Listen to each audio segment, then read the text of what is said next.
بعدين بحكي لك. هو طه طلع ولا بيكنيك. نعم.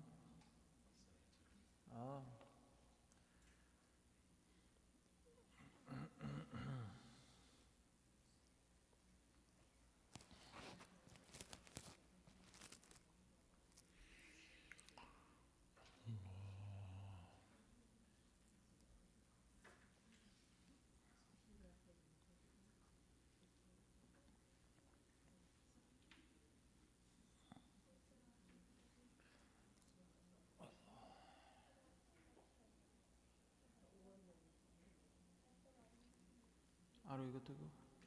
Bismillah. أعوذ بالله من الشيطان الرجيم. بسم الله الرحمن الرحيم. الحمد لله رب العالمين. وصلى الله على سيدنا محمد وعلى آله وصحبه أجمعين. اللهم صل على سيدنا محمد الفاتح لما أغلق والخاتم لما سبق ناصر الحق بالحق والهادي إلى صراطك المستقيم وعلى آله حق قدره ومقداره العظيم. اللهم لا علم لنا إلا ما علمتنا إنك أنت العليم الحكيم. اللهم علمنا ما ينفعنا وانفعنا بما تعلمنا وزدنا من فضلك علما وتعليما إنك على كل شيء قدير والحمد لله رب العالمين. We have reached the prayer, inshallah ta'ala, and this is a very long chapter, but inshallah ta'ala we will give a summary of the things that we have to do in the prayer, inshallah ta'ala. And the prayer, as we mentioned many times, is the most important act of worship after Iman. And the first thing that we will be asked about the kuffar, when they are entered into the depth of the hellfire, they are asked, مَا سَلَكَكُمْ فِي سَقَرٍ? What entered you in the depth of the hellfire? So they wouldn't say that we did not believe, we weren't believers, but they would say, لَمْ نَكُ مِنَ الْمُصَلِّينَ. We didn't used to pray. Subhanallah. That's a big lesson for all of us about the importance of the prayer. And we mentioned many hadith about this. So we'll begin, inshallah ta'ala, by mentioning the conditions of the prayers. The conditions of something is the things that you have to do before something in order to make sure that it is valid. So all of these things that we are going to mention are a must-have in order for the salah to be considered valid. So the first thing is tahara. And tahara, there are two types of tahara. There is the minor ritual purity and there is the major ritual purity. And for the salah to be valid, you have to have both. So if you have janaba and you need to do ghusl, you have to do ghusl. If you don't have janaba but you broke your wudu, then you have to make wudu. It is haram to pray without wudu. For whatever reason, I don't know why. Let's say someone is like with people and he doesn't want to tell them that I need to take wudu for some reason, and then, no, you need to go. You need to go make wudu. No. So tahara. So that's the first condition of the prayer. One has to be free of najasa.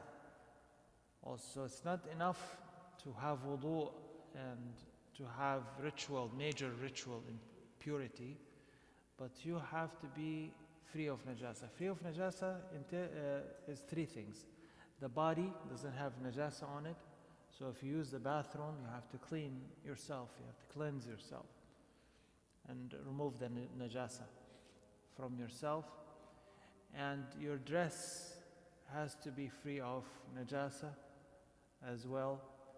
And the place of the prayer, where you pray, have to be free of najasa. So what if I go outside and I don't know? I've seen the neighbor walk his dog in some area over there for the dog to do its business. But I haven't seen the dog doing its business over there. Can I pray in that place or no? Yes or no? If yes, why so? And if not, why not? Yes. Why? Because we haven't actually seen the You haven't actually seen the najasa. So as you assume that the place is clean, right?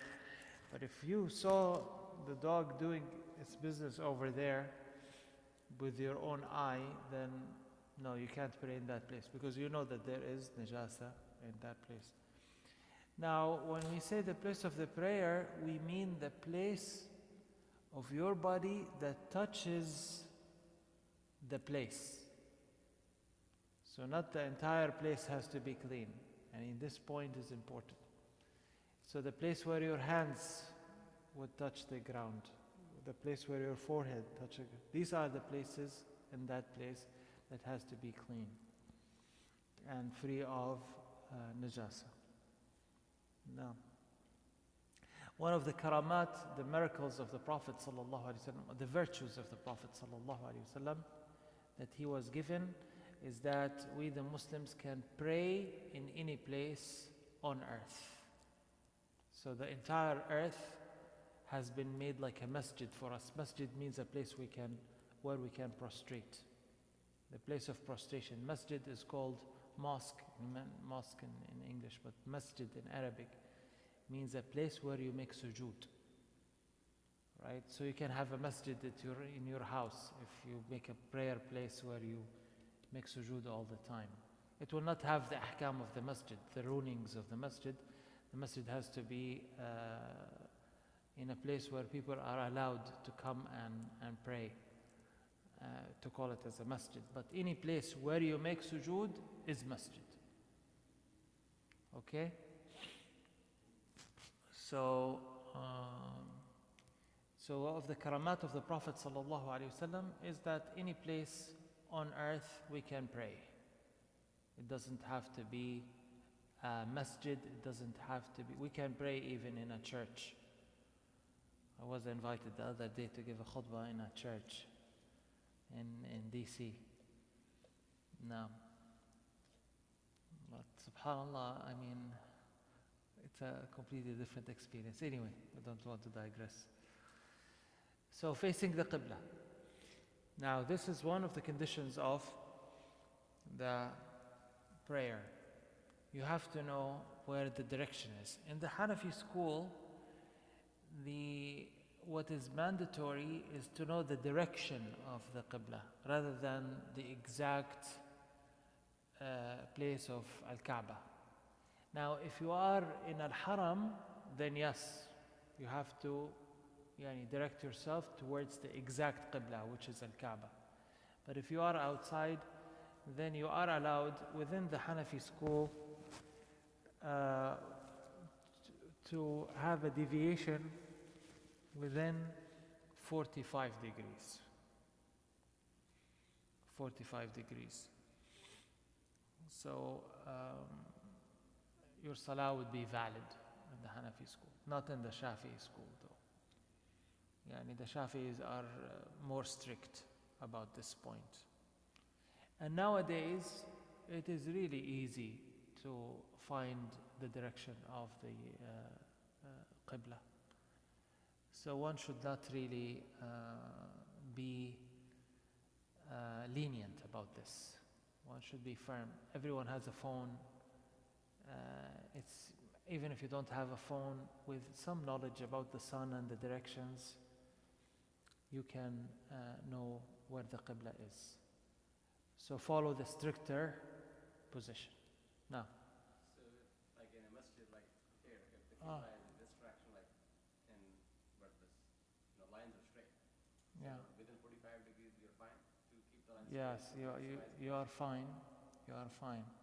But from experience, I'll tell you something. Allah, I don't know how to put this, but I will, inshallah, may Allah guide me to say the right thing. If in a masjid and you need to deviate the rug a little bit, do it. This is my own advice. The Sahaba, may Allah be well pleased with him, they built masajid are really far away from Al-Kaaba. The Qibla that they did is more exact than all the Qiblas we try with all of our devices of today, of technology and everything.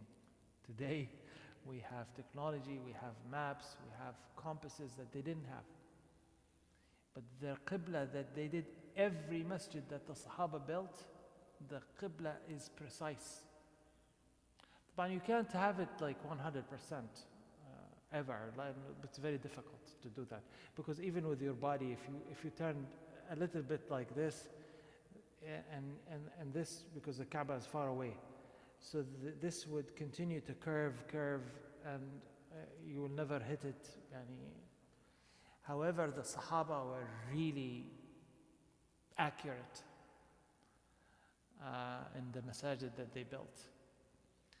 So sometimes you say to yourself, well, the Qibla is a little bit to the right, but I will do it here because of convenience. It looks better for the looks or whatever. From experience, it happened with me once, and I followed that position, and things didn't go well after that. And it was a lesson for me, because follow the straight path. Don't deviate physically, because if you deviate, when you know the truth, you know the Qibla is a little bit slanted, no. You make the rug is easy to do. Just make it a little bit slanted. Do not follow the easier position just because of convenience. And there are masajid here in the States that the Qibla is completely off. And not even in the Hanafi position, their salah is correct. And this is a fard. This is not facing the Qibla. It's not something that is sunnah to do. طيب, what if someone does not know the direction of the Qibla? Let's say you are traveling somewhere and your phone died. Let me make you a dramatic situation.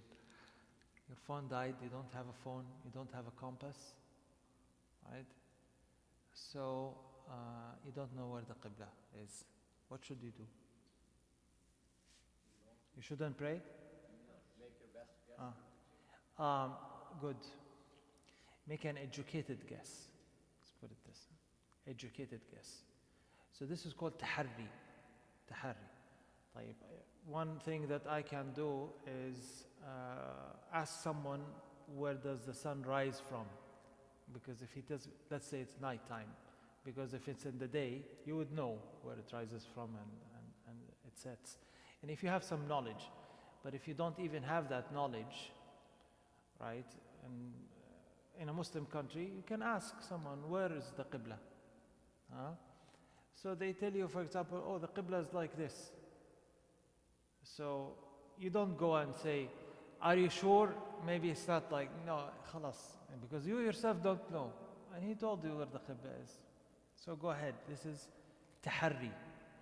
Asking someone, looking at the sun, trying to find out from the sun, from the directions, trying to figure out the directions, right? If you are, if it's night time, you ask the people, even if they're not Muslims, where does the sun rise from, etc., until you can find the direction. But let's say you did your best guess, the educated guess, and then someone came to you while you are praying and he told you your Qibla is wrong.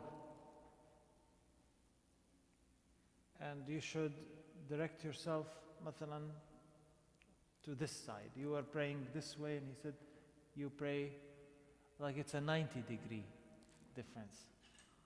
Right? So you turn during the salah towards the Qibla. طيب. Do you have to repeat the salah afterwards? You don't have to repeat the salah. طيب, what if you finish the salah altogether and you found out after doing taharri and doing your best ijtihad, you found out that you were praying to the opposite direction of Al-Kaaba. And the salah is over, but now I know the Qibla and I still have time to repeat the prayer. Do I have to repeat the prayer? No. You don't. No, you don't have to. You don't have to repeat the prayer. طيب, there's another case. These two cases of the Qibla, if you did your best ijtihad, whether you are still in the prayer or you finish the prayer, you don't have to repeat it. There is a case where, let's say I have 10 containers of water. I know that 7 of them are pure, or 6 of them are pure, but 4 or 3, like the majority, is pure, but the rest of them are not pure. I know that, but I don't know which is which. And I have to make wudu. What do I do? Naam? Tawakkul? Yeah? Mix all of them, they will all become najis. Huh? You make your educated guess. Again, you try to find out. Try to make your educated guess. But it's a guess. At the end of the day, it's a guess.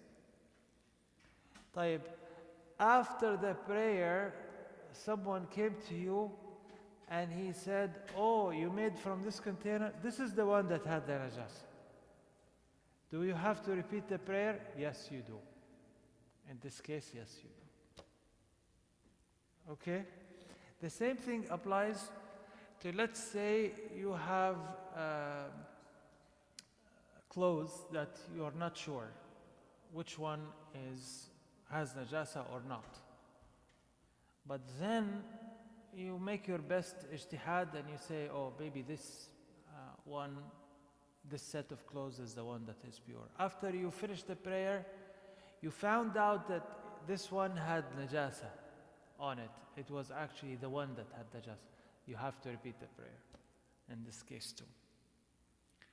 So in the case of the Qibla, if you make your best ijtihad and you find out later that the Qibla was wrong, your salah is fine. But in terms of these two questions, the water that you made wudu with, the clothes that you were wearing, if you make your best ijtihad and then you find out that these actually were not tahir, then you have to repeat the salah. In terms of facing the Qibla? So in the plane, this is not easy to, of course, follow, but subhanallah, I found it easy myself. Why? But you need to have some knowledge, and if you are traveling with a Muslim airline, they show you where the Kaaba is. So they show you where the direction is, right? So at least when you say Allahu Akbar, be directed towards the Qibla, where the Qibla is. Some airlines allow you to even pray standing. And if you don't, and unfortunately non-Muslims are more helpful and cooperative than Muslims. Muslims give you fatwa. Muslims will tell you, you can pray sitting, brother.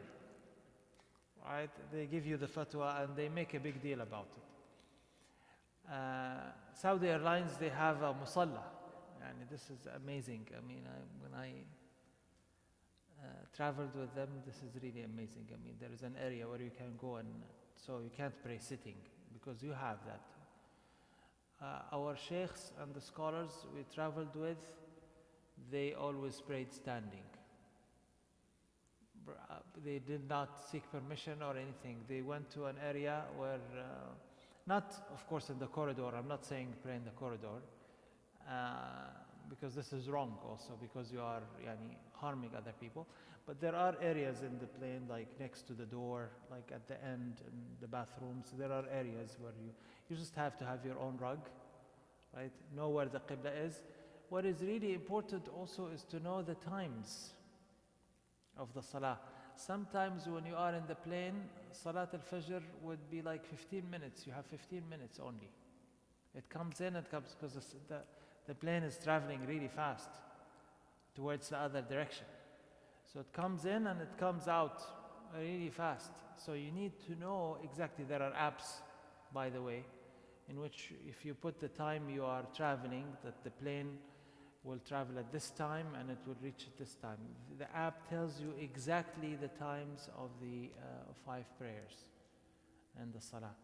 So even if the plane changes its direction, and this happens, this is very rare for the plane to change its direction. Usually the planes change their direction when they first take off and when they land, right? Because they have to find the airport.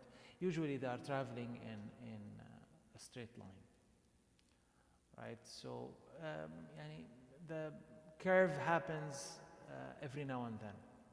You would see when the plane goes like this or that, he's changing the direction of the plane. So, but if you start the prayer and then the plane changes the place, that doesn't harm. That doesn't harm, yeah. Or you go with the time of place where you're flying at. Yeah, the time of the place. This is why you need an app. And then same thing.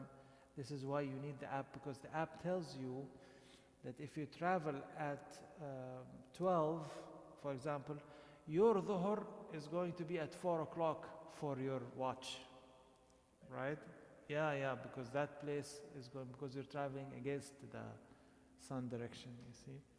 So it will tell you dhuhr will be at 4, maghrib will be at 7, and will tell you when it comes in and when it comes out. So you be ready, have your wudu and everything. And as I told you, I never had any issues myself with Muslim or non-Muslim airlines. I would stand, pray, no one says anything. Actually, flight attendants, non-Muslim flight attendants, if you would see you, there's a curtain, they put the curtain and they let you, they never tell you, oh, why are you praying or whatever. Very accommodating, very accommodating. But I heard from some people that they traveled with some Muslim airlines with countries that have secular government, that they caused them a lot of issues. You know, they really wanted to prevent them from the prayer, and they started giving them pray sitting, and whatever. I mean, if I can pray standing, why not pray standing? No. But if you are in a situation where you are forced to pray sitting, then you, like let's say there's a threat. If I pray standing, an enemy is going to see me and shoot me. No, pray sitting, and that's fine. That's out of necessity. Right? So in this case. No?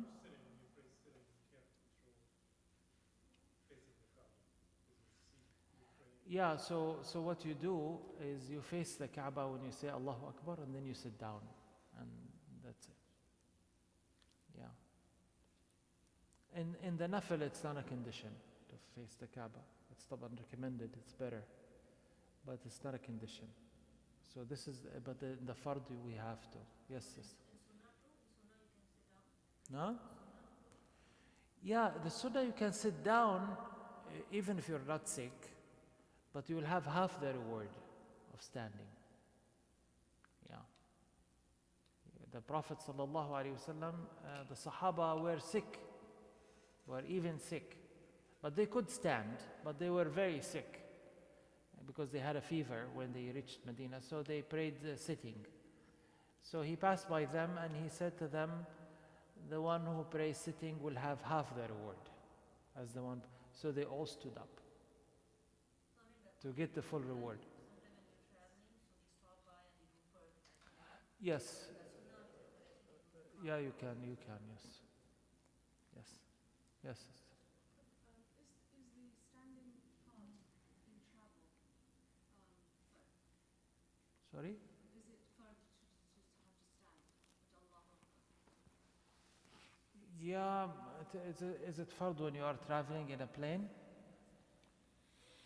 Or in a train, somewhere No, you can pray sitting. You can. I mean, there is a rukhsa. There is a rukhsa.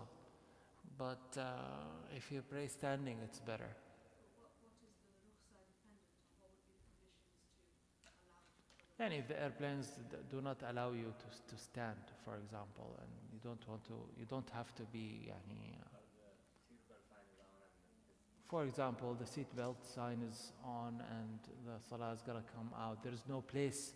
Let's say there is no place in the plane. It's so small. Some planes are like that.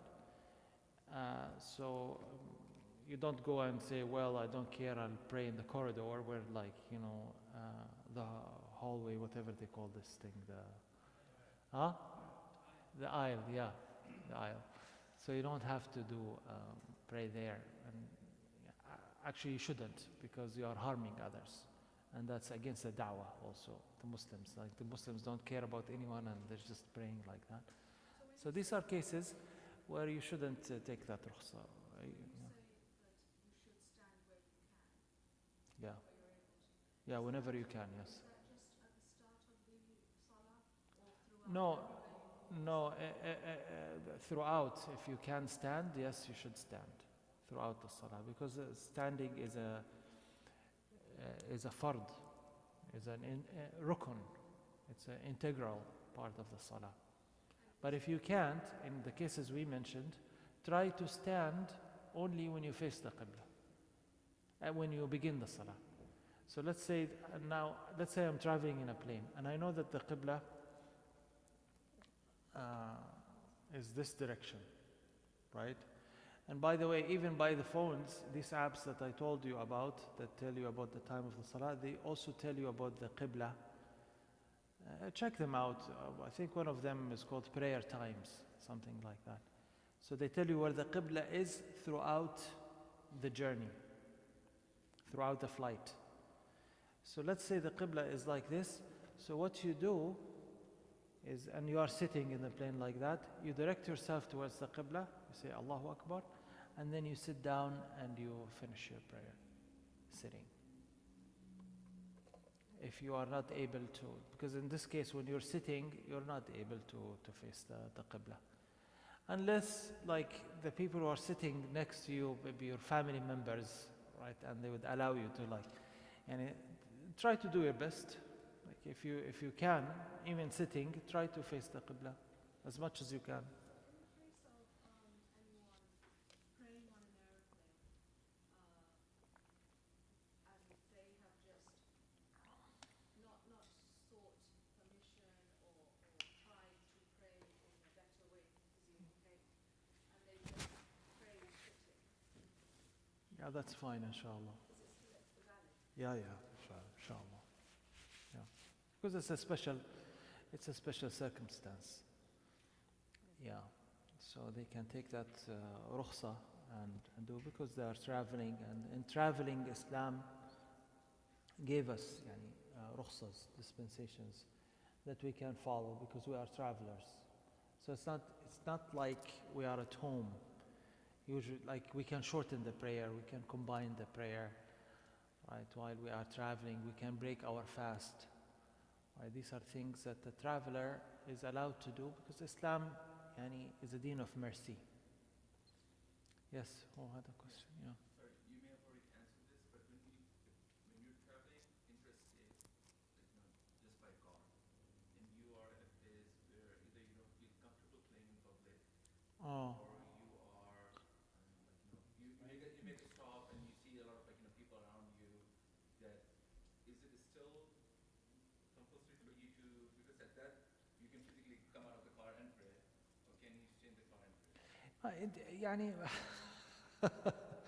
it depends on, is it like just a sense of not feeling comfortable because one does not, like, one is embarrassed, one is like one wants to hide, one doesn't want to others to know that one is Muslim, is it like that kind of discomfort, or is it a discomfort thinking that someone might just shoot me, for example, if or not necessarily shoot me, but hurt me, yeah, hurt me, throw something at me, for example. So it's like, no, this is like this is an excuse, yeah.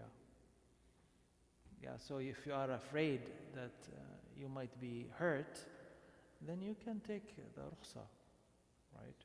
But to tell you the truth, here in America, or at least in Virginia, I don't know about other places, people have seen enough. Even wearing a thawb now and going to a store, people don't stare at you anymore. I mean, at least in this area.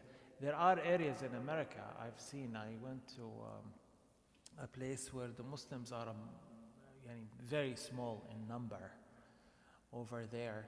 So if a lady wearing hijab for them is something that catches their eye, and they start staring. I've seen that. I went to my wife to one area where we felt very uncomfortable with people staring all the time at someone wearing hijab. For them it's, but here in Virginia and I don't know. But again, you can always find a place where there's nobody, just park your car and tawakkal ala Allah, and it's a form of da'wah. One of our sheikhs became Muslim when he went to Egypt, and he narrated the story of his Islam. He said that he saw an Egyptian man praying Salat al-Maghrib at the Nile River. And he said he kept on passing back and forth, and the man did not pay any attention to him. So he was really impressed by how immersed that man was in the salah, that he did not notice anything, and he was praying, and he felt that this is a time of a prayer. So this guided him to Islam, just seeing someone praying. Right? Because it's a reminder of Allah. When you see someone praying, you say, MashaAllah, right? As Muslims, when you see someone praying in public, because you identify with that person as a Muslim, and it's a form of da'wah. Subhanallah, yes. Raining, yeah. In that case, you don't have to go take a shower outside. No, you find a place. I mean, in that case, you can find a place where there is shelter. If you wanna pray, what I'm saying, don't rush to take the rukhsa. Take it only when you need to. Wait for this shower to pass. If it's in the summer, these showers, like it rains like there's no tomorrow for 2 minutes, and then the rain stops, right? So don't rush. Either try to find a place where there's shelter and you can pray, or wait for the rain to pass. The thing is about the prayer, what I found with the scholars that we studied with, before they travel, they pray 2 rak'ahs of Salat al-Haja, and they make sincere dua to Allah to facilitate for them the prayer and the trip. They make sincere dua. Ya Allah, make it easy for us to pray in time and not lose the prayer, and to pray well. Look how they take care of the prayer. And we traveled with them, and they prayed, they shortened and they combined, and they prayed every sunnah, before and after, and even Salat al-Istikhara and whatever, they would pray everything. So they would end up praying more when they are traveling than when they are at home. So the prayer is something that we really should take care of, really. Now, any more questions? Bye. We move on. And one of the conditions is covering one's awrah in the salah. So what's the awrah? For the man, the awrah is from the navel to the knees. So the knees and the awrah, they should be covered too.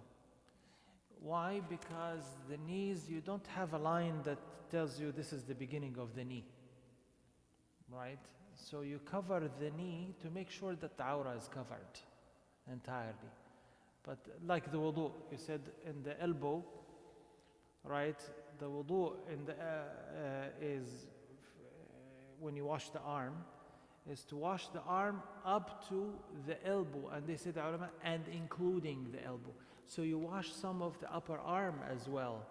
Why? Because I don't have a line here that says, well, the elbow ends here, right? So that's it. No, I have to wash some part of the upper arm to make sure that I covered the area that I have to wash. So you cover the knee to make sure that the entire awrah has been covered as well. So for the man, this is, but of course, to pray shirtless, let's say, or somebody will say, oh, I'm going to apply the sunnah, I'm going to pray, just wear pants that cover my navel and cover my knee, and I will be shirtless. This is not adab with Allah subhanahu wa ta'ala. This is part of adab. In fact, one should not pray even in his pajamas, for example, something, this is for the house. You know, you would not, if a guest comes to you, you would not meet him with that dress, right? Let alone you go meet the president with pajamas or like, no, this is not. So you wear the best. خذوا زينتكم عند كل مسجد. يا بني آدم خذوا زينتكم عند كل مسجد. What does this mean? It means that wear something that is nice and clean and put perfume on and be in the best of your states, because you are in the presence of Allah subhanahu wa ta'ala. A friend of mine told me, I have this dream that I see all the time. He died, may Allah have mercy on him. He said, I see in the dreams that presidents come and I meet them in my pajamas. He said to me. So he asked me if I know anything about the interpretation of the dream. And I know something. I don't know a lot, but I know something. So I said to him, do you pray in your pajamas? He said, yes, all the time. I said, this is the interpretation of the dream. The king, if you see a king in a dream, he is a symbol for God. Because Allah is the truth. Dreams are made of symbols. When you see something in the dream, it symbolizes something in real life. So one of the symbols for Allah subhanahu wa ta'ala, the kings. So if you see a king, so he was meeting them in his pajamas. And he says, like, he told me, I feel really shy. How come I'm wearing my pajamas and meeting the king? So I told him, do you actually do this? He said, I do. So I said, you shouldn't, because the prayer, again, if you are in a situation where, it's very inconvenient for you to, not wear something outworn, then it's okay. But the better way is to be fully dressed, to be nicely dressed. Yes?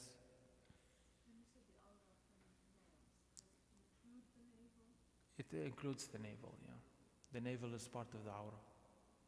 They should cover it again, in the same way.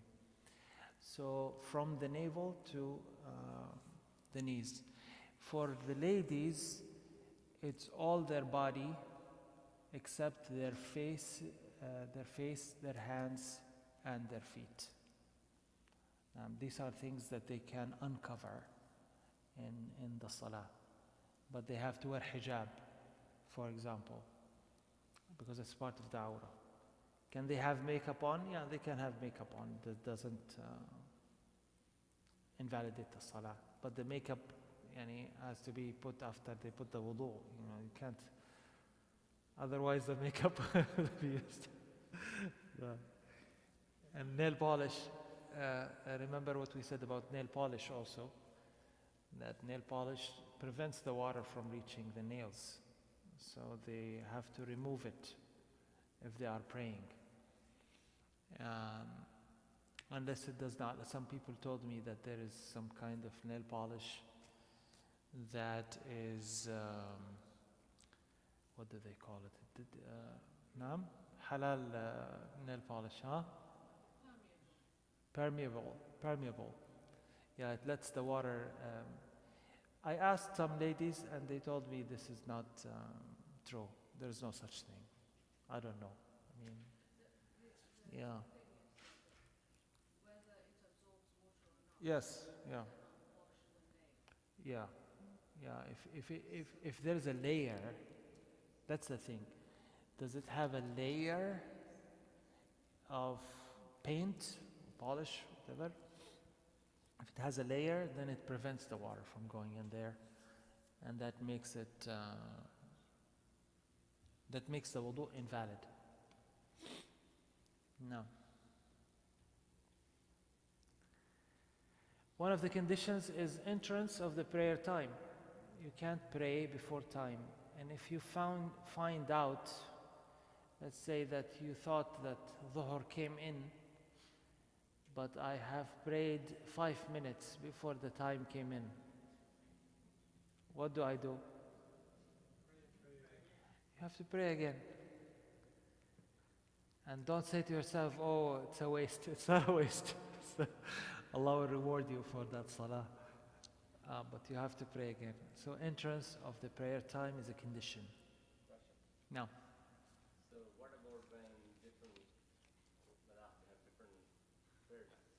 So for example, Asr, Hanafi has a different time. Yeah, the Hanafi, there are two opinions in the Hanafi school. Yeah, it's always better to get out of the disagreement with the scholars.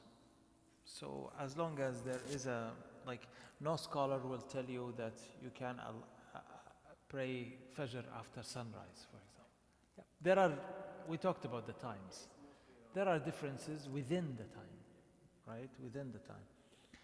For Maghrib, for example, we said that Abu Hanifa said Maghrib ends by the disappearance of the white twilight, right? Which gives you more time. But it's better not to do that. It's better to take, because all of the other scholars, even the Hanafis, right? The other position in the Hanafi school is not the white, but the red twilight. And the red twilight, we mentioned that it disappears in half an hour. So you should always try to get out. But if you pray Maghrib now, within the time of the red twilight, Abu Hanifa tells you your salah is correct, and all of them tell you correct. But if you wait until the red twilight passes, then most of the scholars will tell you, even Hanafis, because there is difference of opinion within the Hanafi school about this point, will tell you that your salah is not. But I think the question is more about the start. So if we take 30, so we are safe if you pray in the first 30 minutes. But can you pray Isha after 30 minutes, or should you wait like 90 minutes to pray Isha? Because based on angle, Isha time, start time is different. Same thing. Yeah, so what they do is the time that we have for Isha is for the disappearance of the white. So if you wait, it's okay. I mean, you should, I think. But if you are in a case where, look, I'm dead tired and I need to go to bed, and I know that most of the scholars, and I believe this is my position, and you can pray Isha after half an hour, because the time came in according to most scholars, right? So if you wait and accommodate that opinion of Imam Abu Hanifa, you are also fine. طيب. The intention. Now, we mentioned that in the Hanafi school, the intention and the tahara is recommended, not fard. But in the salah, it is a condition. And you have to have that intention that I'm praying Salat al-Asr, such that if someone comes to you and he tells you, what salah are you praying now? You would be able to say right away, Asr. dhuhr. You don't have to think about it. This is what it means, intention. You're going to the mosque, and then somebody tells you, what are you doing? So I'm praying Salat al-Dhuhr. I'm going to pray Salat al-Asr.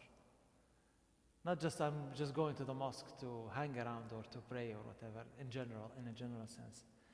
Now this is for the furud, for the salah that is fard, the 5 prayers, and Salat al-Witr. This is fard to have in your mind, right? When you say Allahu Akbar, when you get into the tahrim, it should coincide with it, the intention, right? So you have it, where is the place of it? In the heart.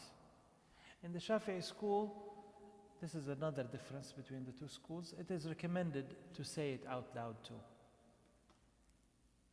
To say it out loud, يعني نويت أن أصلي صلاة العصر, تمام? أو صلاة الظهر, whatever you specify what salah it is, or farda صلاة العصر أو كذا. And then also when you say Allahu Akbar, say Allahu Akbar, you summon to your mind that you're praying this prayer, Salat al-Asr, Salat al-Dhuhr. If you don't do that and you say Allahu Akbar, and then you say into your heart, I will pray Salat al-Asr, that is invalid. That is invalid. The intention has to be before you begin the prayer. No. So for fard and for wajib, it has to be in the heart. If it's a confirmed sunnah, like Taraweeh, for example, like the sunnahs we pray before the salah, after the salah, then it is enough to have a general intention of that you are doing a prayer. You don't have to say sunnah to dhuhr or sunnah. You don't have to. But in terms of the furud and the wajib, you have to. Now there's another thing that you have to have an intention for, is when you follow an imam. And so I came to the masjid and someone was leading, and now it's a salah jama'ah. So I make the intention to follow this imam. Do I have to know the imam specifically by name and everything? No. I don't have to. No. And this reminds me of some questions about the imam. If the imam, after the salah, he gets up, we finish the salah, and he says, guys, I didn't make wudu. I forgot to make wudu. What should we do? Huh?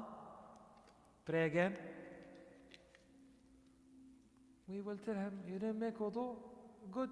Go make wudu and repeat your salah. We prayed. Our salah is correct. If the imam comes after the salah and he tells us, guys, I'm not actually a man. I'm a woman, and I fooled you. Right? And turns out that he is right, that it's a woman. And this country, Allah understand, right? So in this case, we have to repeat the prayer. Yeah, this is not something that we can neglect. Like, somebody should not fool us like that. So if it turned out that the imam is a woman, no, we have to repeat the prayer. If the imam also comes after the prayer is over and he says, look guys, I'm not even Muslim, I'm Christian. You pray again.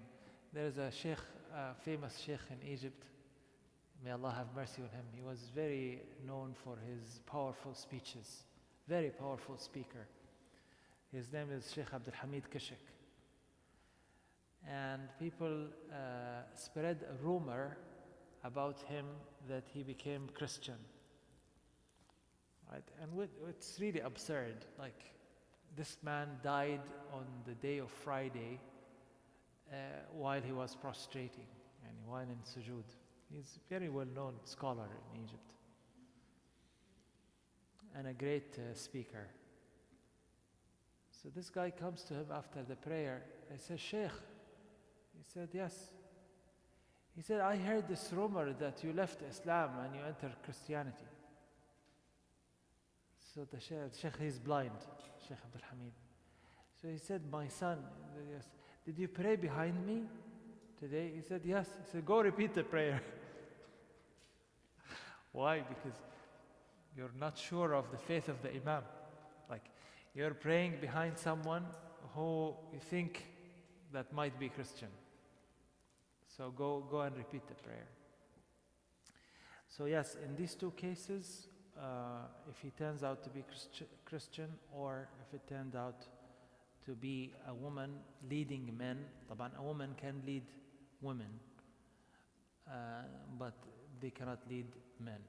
No. What about if the Imam age, the baligh, like it does have to be, The age what? age of the Imam, like, if you have somebody who is not like, or not like baligh, Yeah.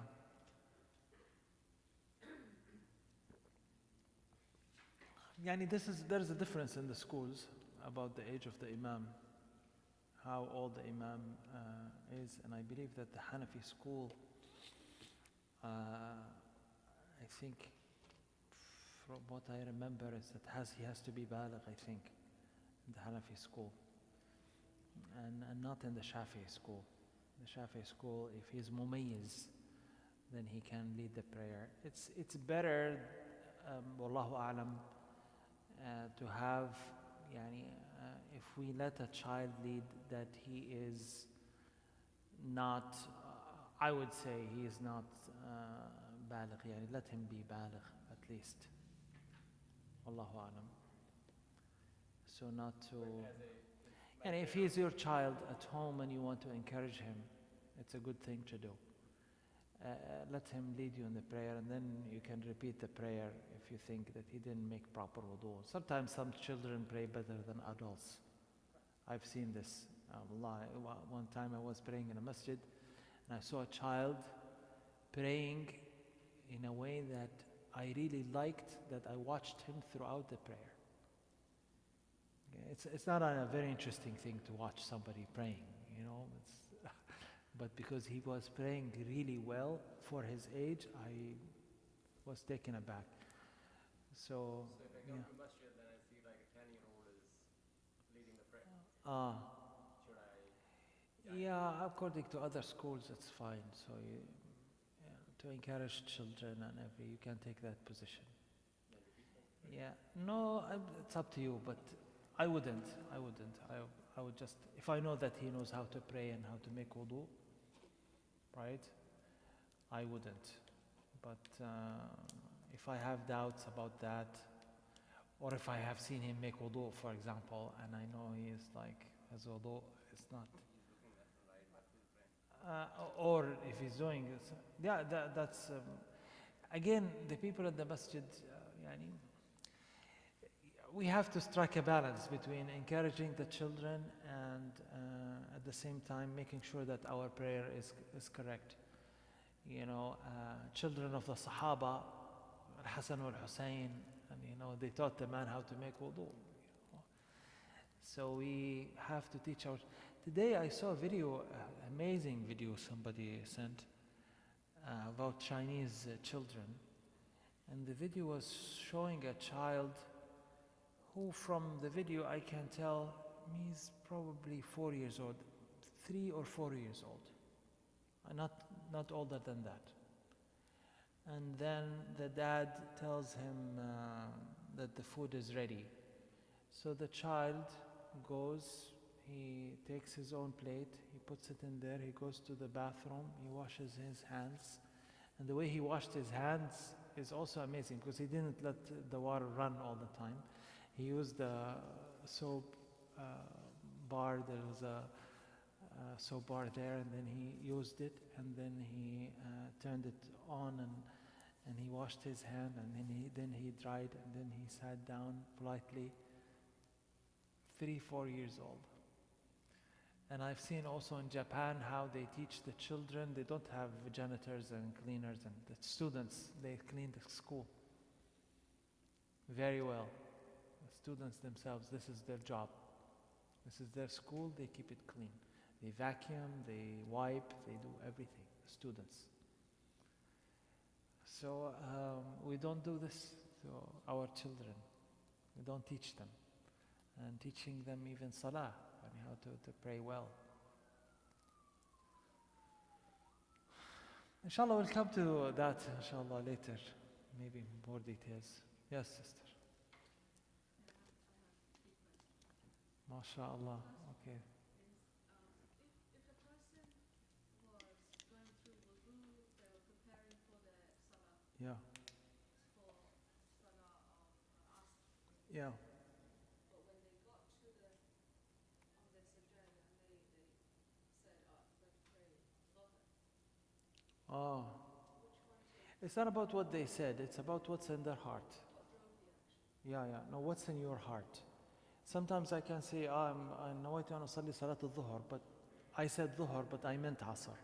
So what's in your heart, right? If you're not sure, then there's a problem. But if it happened once with me. I was the imam, and there were some scholars there also. And they didn't like what I did because they follow a different position, but I would do it again because I believe that this is the right thing. I started the prayer and I intended Salat al-Dhuhr when it was Salat al-Asr, or I intended Asr when it was Salat al-Dhuhr. And after I said the takbir and I started, I realized. So I came out of the Salah, right, and I told them I didn't make the right intention, and I had somebody else lead and I just followed after that. So if you messed up the intention, you shouldn't just finish the prayer and say, well, I'm the imam and why make a scene or whatever. No, you shouldn't. And how would you come out of salah in that situation? Yeah, you just go back. You go back some steps, and one of the people will. You just stop on a third and then just. Yeah.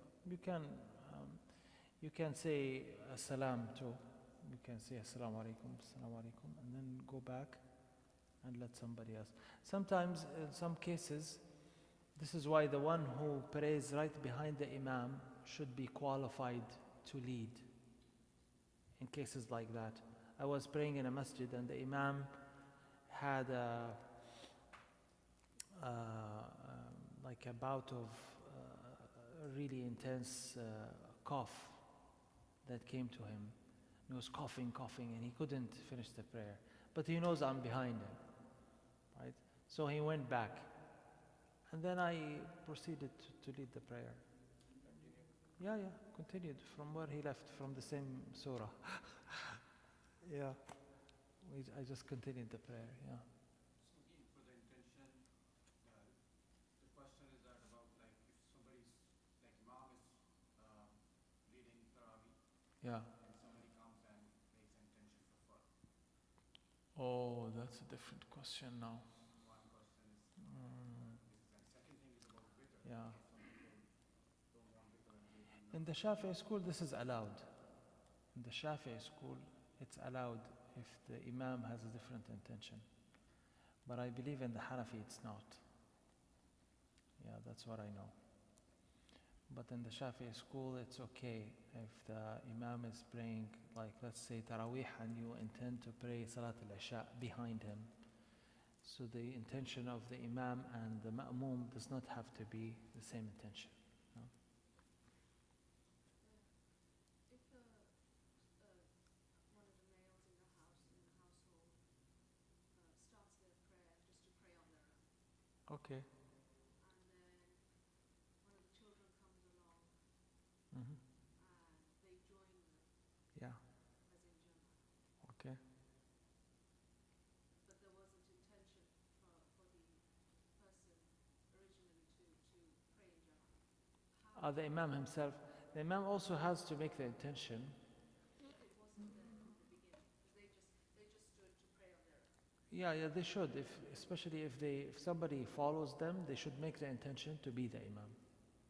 when somebody comes and follows the Imam has to make the intention to be an Imam, and the one who follows that person would make the intention to follow the Imam.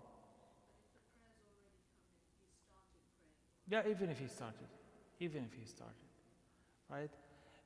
Actually, you should always make the intention, if you are praying alone, to be the Imam, because angels will come and pray behind you. So even if you're praying alone, make that intention. Yeah, also women in leading a prayer. yeah, So, for example, I went somewhere and we were all women, yeah, or boys who were minors, yeah, and one of the sisters, she didn't stand at the front. She was just standing in her place, and we were all around. yeah, yeah, yeah. And so she led the prayer from there. Okay. Is this Yeah, that's fine. Yeah, so in your own home, as somebody who has reached puberty, yeah, this would be permissible for any female who can lead the prayer yeah, validly yeah, yeah, to lead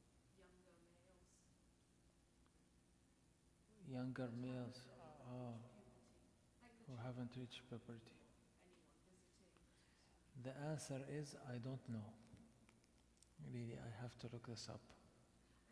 And I This is the first time I ever think about this.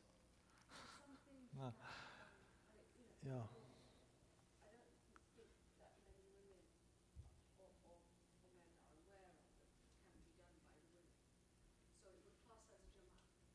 yeah, yeah, yeah. They can pray as a jama'ah, and one of them leads. They should actually. So the position of the woman leading is There's a hadith about women.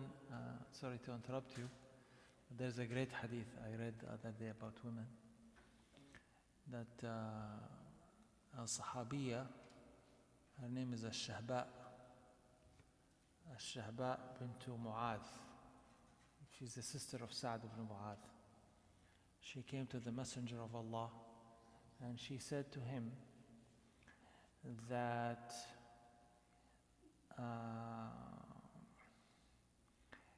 the men, they go to Salat al-Jum'ah and they attend the congregation prayers with you, and they go to Hajj and Umrah, and they do jihad, and we don't have all of that. Like their reward is they're getting all of this, our husbands, and we are sitting at home. And so the Prophet ﷺ said, if the wife takes care of the house in the absence of the man, and she's loyal to him, and she keeps her house well, and her family, guards herself and her family, and her house in his absence, he said, she shall have the like of his reward for everything that he does. And she's sitting at home and he's like doing jihad, doing whatever. If she's faithful to him and guarding herself and her family and taking care of her house, she has the same reward as all of that, he said, sallallahu alayhi wa sallam. Now, Brother, there was this on this thing. There was a debate with us friends sitting down, and yeah, we all thought, especially here, we're talking about the masajid getting very crowded in Ramadan. oh, And we were like I said, okay, it's good for women to go, but they can pray at home too. yeah, And then they all said no, because they get reward for going and praying in the mosque. And then to that point, there's a scholar who came to Adams, yeah, Indian scholar, Hanafi, oh, and the lecture was forwarded to me, and he yeah. said it's highly recommended for ladies, women to go to masajid. Highly recommended? Mm. Yeah, so, From back home, of course, from our country, we always heard the hadith that your best masjid is your home. For a woman, the best mosque is inside of her house. yeah, So that's how I'm thinking, like, I don't know, but they all know it's because yeah, they are putting so much effort going to the mosque, yeah. get the reward of praying for, like, same like men. but was Hazrat Aisha radiallahu anha,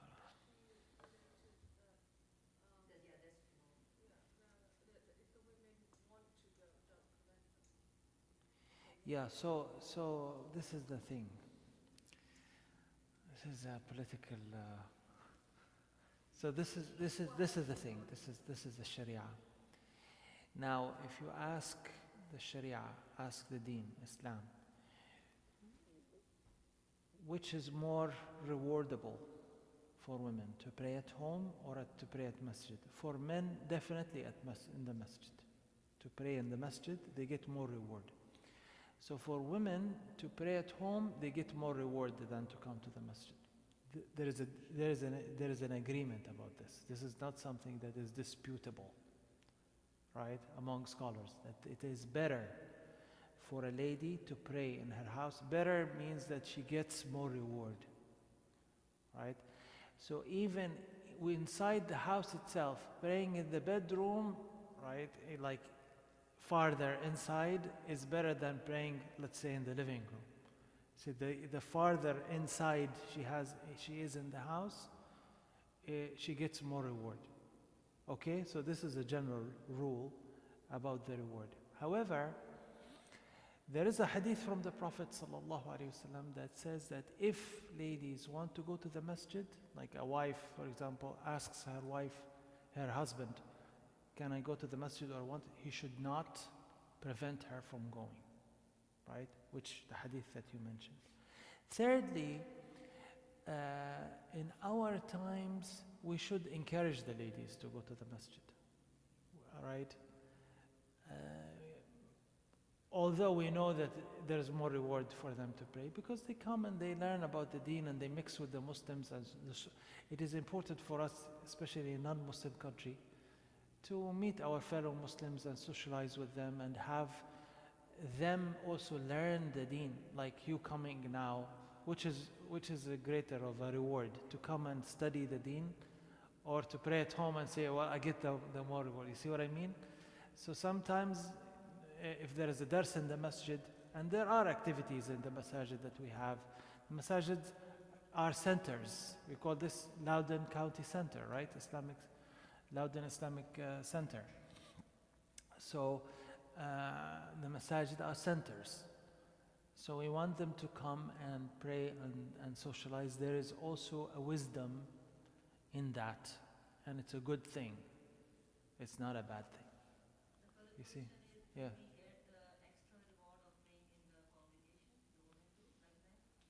They get the reward of the congregation without a doubt. Yeah, they get the reward. But I mean, the general thing is that if they pray at home, they shouldn't say to themselves, well, I will have less reward because I didn't pray in congregation. No, if you pray at home, you're getting that reward and more. You see what I mean? So if you guys are having it really easy.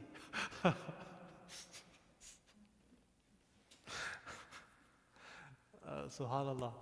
So there is a lot of, we should be jealous. So if I know that the prayer at home has more reward, I wouldn't really go to the masajid. Because what do you want? You want the more reward, right? But still, I encourage the ladies to come to the masajid, especially when there are activities like this, and to socialize with the Muslims, and because we are in a non-Muslim country. See what I mean? So there are other benefits for coming to the masjid. It's not just a prayer. But if it was just a prayer, right? So we come to the masjid and we pray, and then we go back home and we don't socialize and we don't have activities, and that's it. No, I would say no, pray at home to get the more reward, right? No. So why did I say that you're having it easy? This guy is doing jihad. He's exposing himself to death. Jihad is one of the most difficult things, and this is why the Prophet ﷺ, when he was asked about the best of works, he said jihad in one hadith. And you are at home just by supporting that husband, right? By supporting him, you are getting the same exact reward as he does. Yeah. For generations, the women who are actually, the current generation, previous to that as well. I think what happens is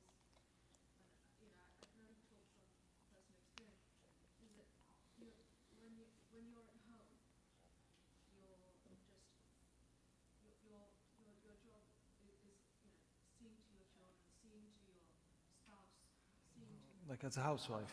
Housewife. becomes very mundane and monotonous. Mm. And so venturing beyond that, I'm not saying jihad particularly, but whatever your jihad is, Yeah. if that's what jihad, but doing something outside of the home, where Yeah, they should. where the Mm-hmm. feedback you get Yeah. is so positive, and where for many women in the home there is no positive feedback. You're just like a machine. You're just going, doing it, and your sense of worth or self-confidence just disappears. Yeah. And it's very common. Yeah. So I believe this is beyond the religion now. This is, we're talking about ladies in general. I believe every human being, whether it's a female or a male, they should have goals in life. And they should always, both males and females, they should always be seeking knowledge. Worldly knowledge and religious knowledge. Every human being should be always working on improving themselves, becoming better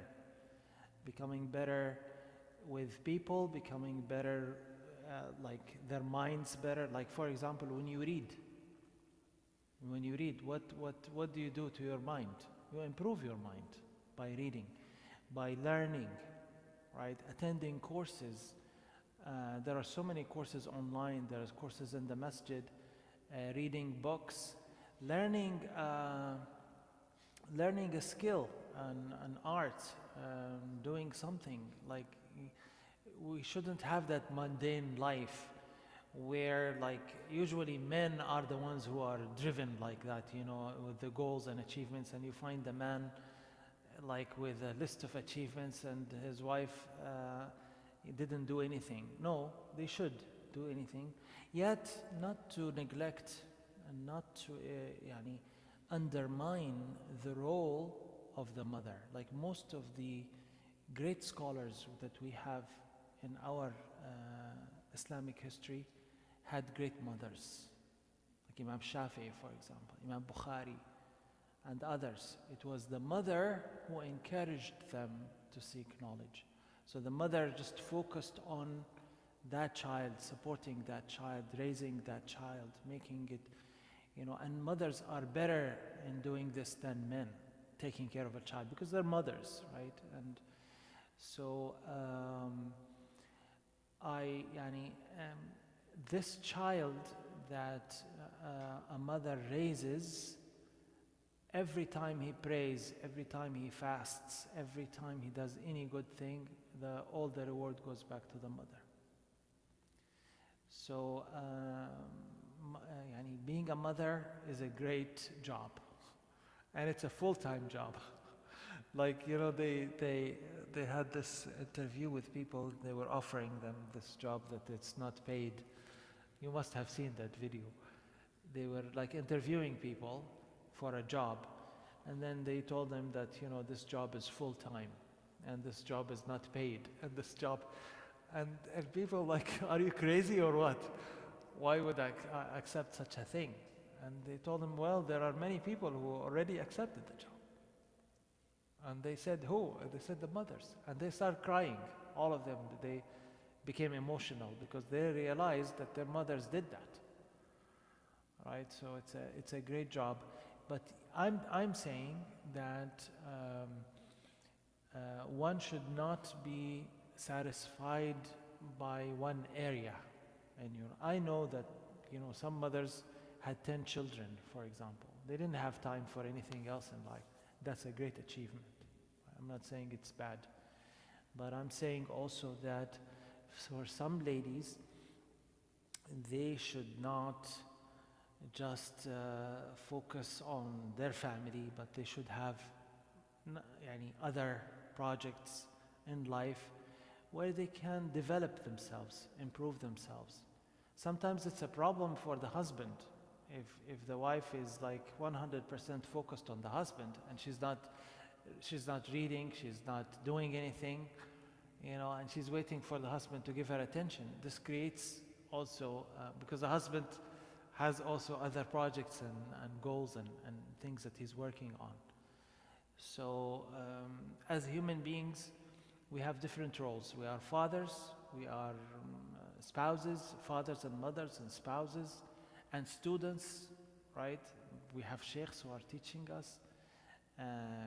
We might be teachers ourselves, right? So a perfect human being is someone who has a balance. So health, for example, that's something that ladies should take care of. Really, not just ladies, men too, everyone. But you see, like, Muslim men, they go to the gym and everything, and mostly it's the men but women should take care of health as well, because it's really important. Health is really important. Yeah. Because the women are just so preoccupied. It's not 9 to 5. Yeah, but see, there is a book. There is a book that I'm reading now, that I started reading. There are actually 2 books, but this book is called "Make Time." That's the title of the book. How to do always that which matters. So I told you, I know that being a mother is a full-time job. Being a mother is a full-time job. But mothers should make time, really, for exercise and for socializing, having friends. This is really important for our happiness, long-term happiness. You should have friends other than your husband. And you should have goals in life, like books that you are reading all the time. And this is something I did not neglect throughout my life. There's always something I'm reading. And I feel that if I don't, that my life is wasted. So do not, and have goals, right? This year, I'm going to read these books. I'm going to, and books, by the way, when you read books, there are different books. There are fiction books, right, which I like to read as well. So I'm always reading something fictional, like a novel, and non-fiction. When you read non-fiction, read self-improvement books. Success Principles is a very decent book to read, a self-help book, The Success Principles by Jack Canfield. The Willpower Instinct is another good read. And I can suggest a lot of books, but these are books that really help you become a better human being and more balanced in your life. Alhamdulillah Rabbil Alameen. I mean, the questions took, but alhamdulillah, it's all related. No. So this is a general advice for everyone to have goals and to work towards these goals. Because if you don't have goals, how do you spend your time? One thing I recommend for people to do, try to do this. I will end with this. I will end with this point. Try to record throughout the day what you have done. Everything that you do throughout the day, write it down. So if you want, for example, to waste your time and do something that is, harmful to your health, for example, or is sinful, or whatever it is, write it down, right? It's very difficult for us human beings. I tried it. To do something and then before you do it, you know it's wrong, and to write it down. If it's not really productive, and you'd say to yourself, why would I do it? You start thinking about it. That time, that relapse of thinking, by the way, is really important for people who have addictions. I read it one time in a book about smoking. So there is a doctor who had a patient who is a smoker, a heavy smoker. She's a lady. So he told her, every time you want to smoke, that's fine. You can smoke. But before you lit that cigarette, shoot me an email, one line. Just say, doctor, I'm going to smoke right now. Right? She quit smoking. After that, she could not bring herself to write that single line. What's the technique here? He's putting a barrier between her and the addiction. Now there's one step further that she has to take. Before, the cigarettes on her pockets, she gets one and she smokes right away. All right? But now she has to tell the doctor that she's failing. Right? First of all, she has to accept that. Right? And share that with the doctor. I'm going to fail right now. Right? And light up that. So this is one thing that is done, which is accountability, letting somebody else intervene between you and that addiction and giving yourself some time. So it works even with wasting time.